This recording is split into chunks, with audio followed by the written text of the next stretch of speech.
పశ్చిమాసియాలో Iran supreme leader Ayatollah Ali Khamenei మరణం ఒక పెను తుపానుని సృష్టించింది. అయితే ఈ అత్యంత రహస్య ఆపరేషన్ వెనుక ఉన్న అసలు మాస్టర్ ప్లాన్ ఏంటి అనేది మిస్టరీగా మారింది. దాడికి సరిగ్గా 48 గంటల ముందు అమెరికా అధ్యక్షుడు డొనాల్డ్ ట్రంప్, ఇజ్రాయెల్ ప్రధాని బెంజమిన్ నెతన్యాహు మధ్య జరిగిన సంచలన ఫోన్ కాల్ వివరాలని అంతర్జాతీయ వార్తా సంస్థ రాయిటర్స్ బయటపెట్టింది. ఖమేనీని అంతం చేయడానికి ఇదే సరైన సమయమని నెతన్యాహు ట్రంప్ ని ఎలా ఒప్పించారు? ఖమేనీ హత్య రోజు అసలేం జరిగింది? అమెరికా క్షిపణులు ఇరాన్ పై ఎలా విరుచుకుపడ్డాయి? Let's watch the story.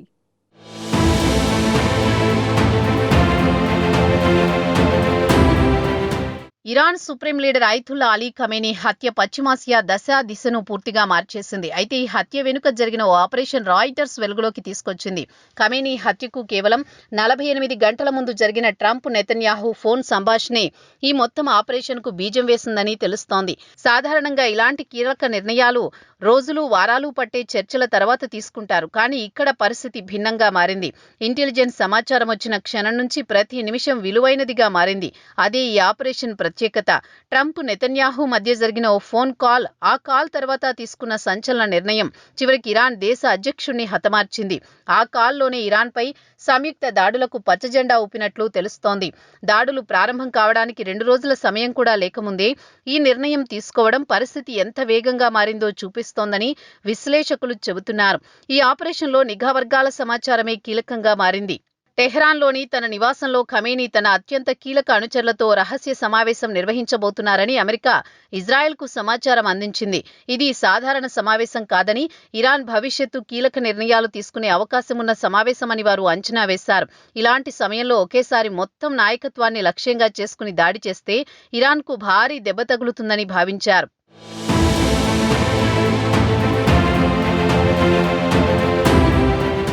ఈ సమాచారం అందిన క్షణం నుంచి పరిస్థితి పూర్తిగా మారిపోయింది. ఇలాంటి అవకాశం మళ్లీ రాదని భావించిన నెతన్యాహు ట్రంప్ నొప్పించడానికి ప్రయత్నించారు.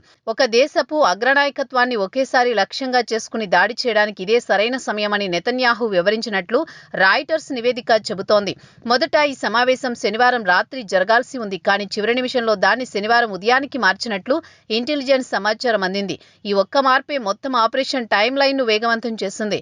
వెంటనే ట్రంప్ నెతన్యాహును ఫోన్లో మాట్లాడుకుని ఆపరేషన్ కు తుది ఆమోదం ఇచ్చినట్లు తెలుస్తోంది. ఫిబ్రవరి 27న ట్రంప్ తుది ఆదేశాలిచ్చారు. యుద్ధ యంత్రాంగం కదలడం ప్రారంభమైంది. ఫిబ్రవరి 28 తెల్లవారుజామున ప్రపంచానికి తెలియకముందే ఆపరేషన్ మొదలైంది. ఉదయం 6 గంటలకు ఇజ్రాయెల్ యుద్ధ విమానాలు తమ స్థావరాల నుంచి గాల్లోకి లేచాయి. కేవలం 2 గంటల 5 నిమిషాల్లోనే ఇజ్రాయెల్ విమానాలు టెహ్రాన్కు చేరుకుని బాంబుల వర్షం కురిపించాయి. అదే రోజు సాయంత్రానికి ప్రపంచాన్ని షాక్కి గురిచేస్తూ ఖమేనీ మరణాన్ని ట్రంప్ ప్రకటించారు.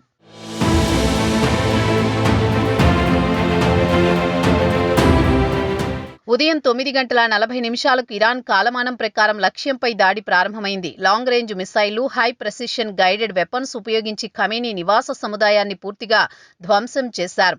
ఒకే భవనంలో ఉన్న సైనికాధికారులు, పక్కనే ఉన్న మరో భవనంలో ఉన్న ఖమేనీ ఈ 2 లక్ష్యాలను ఒకేసారి టార్గెట్ చేశారు. ఎక్కడా పొరపాటు జరగలేదు. కొన్ని నిమిషాల్లోనే ఆపరేషన్ పూర్తయిందని రాయిటర్స్ నివేదిక పేర్కొంది. ఈ దాడిలో కేవలం ఇజ్రాయెల్ మాత్రమే కాదు, అమెరికా కూడా ప్రత్యక్షంగా పాల్గొన్నట్లు నివేదిక చెబుతోంది. యుద్ధ విమానాలతో పాటు అమెరికా నుంచి ప్రయోగించిన తోమహాక్ క్రూయిజ్ మిసైళ్లు, డ్రోన్లు కూడా ఈ ఆపరేషన్లో పాల్గొన్నాయి. సముద్రంలో ఉన్న అమెరికా యుద్ధ నౌకల నుంచి ప్రయోగించిన ఈ మిసైళ్లు లక్ష్యాన్ని ఖచ్చితంగా తాకినట్లు తెలుస్తోంది. డ్రోన్ల సహాయంతో రియల్ టైం ట్రాకింగ్ నిర్వహించారు. ఖమేనీ కదలికలను క్షణక్షణం గమనిస్తూ సరైన సమయంలో దాడి జరిపినట్లు నివేదిక పేర్కొంది. ఈ ఆపరేషన్లో టెక్నాలజీ అత్యంత కీలక పాత్ర పోషించింది. శత్రువుల రాడార్లకు దొరకకుండా ప్రయాణించడం, లక్ష్యాన్ని ఖచ్చితంగా గుర్తించడం, సమయానికి దాడి చేయడం, ఇవన్నీ ఆధునిక యుద్ధాల్లో ఎంత ముఖ్యమో ఈ ఘటన స్పష్టంగా చూపించింది. మరోవైపు ఖమేనీ కదలికలను క్షణక్షణం ట్రాక్ చేసినట్లు ట్రంప్ స్వయంగా వెల్లడించారు. ఈ ఆపరేషన్ కేవలం ఒక దాడి మాత్రమే కాదు, నెలల తరబడి సేకరించిన సమాచారం, అత్యంత ఖచ్చితమైన ప్లానింగ్, హైటెక్ టెక్నాలజీ, ఇవన్నీ కలిపి చేసిన సమిష్టి ప్రయత్నమని విశ్లేషకులు చెబుతున్నారు.